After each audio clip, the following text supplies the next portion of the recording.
Welcome to Great Loop Lifestyles. We are in Carolina Beach, North Carolina today. This is Kim Russo with AGLCA. Carolina Beach is definitely a quintessential North Carolina beach town. It's a pretty small town, so not a whole lot of things going on here.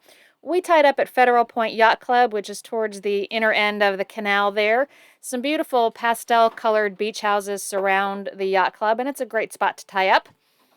Of course, the biggest attraction at Carolina Beach is the beach itself. Clear water, not crowded even though this was spring break week. It's really not quite considered the season here just yet. We always like to show you where you can get some provisions nearby. There's a Publix that is a very short walk from the Federal Point Yacht Club. Kind of a surprise, right next to Publix, we wandered into the Salty Chic boutique, and they had some really great clothing for women for the boat, so a place you might want to check out if you're headed over there to Publix. There are also some good restaurants to check out. We enjoyed Stoked, which was basically just right across the canal from the marina. All this is walkable because you can kind of walk around the canal there. And Stoked has an outdoor patio, actually an outdoor deck where we enjoyed some cocktails, and it faces west, so you can watch the sunset from there. And my daughter and her dog were visiting, and it is very dog-friendly out there on the deck at Stoked, so we enjoyed our meal there. In addition, a little hole in the wall is Island Burgers and Bites. It is literally in a convenience store, and the convenience store seems to have leased out some space to the restaurant. So it's more or less fast food, but some really good burgers, and they also have an outdoor deck that faces the end of the canal right there, so you can kind of watch what's going on. And another that we didn't have the opportunity to visit, but is absolutely a staple, is Britts Donuts.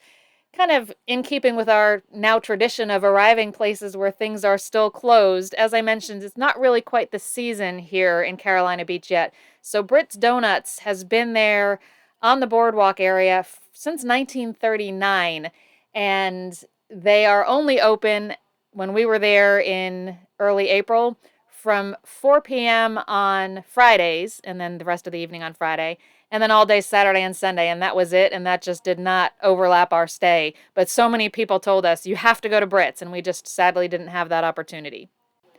Carolina Beach also has a boardwalk area, and the boardwalk runs about a half a mile of just nice, serene beach views, and then just below the boardwalk on the straight side are shops and restaurants and very traditional boardwalk types activities. There's even a small amusement park there.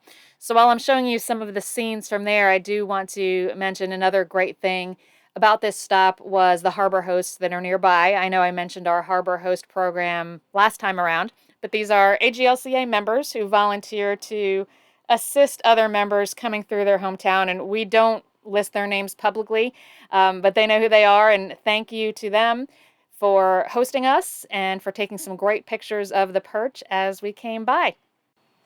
Carolina Beach was definitely an enjoyable stop. Again, a very small town, so aside from the beach and the boardwalk, not a tremendous amount going on, so it doesn't need to be a long stop if you do decide to go there. But we hope you enjoyed this tour of it. Our next stop is Beaufort, North Carolina, so be ready for that Looper Lifestyle video coming soon. Thanks for watching.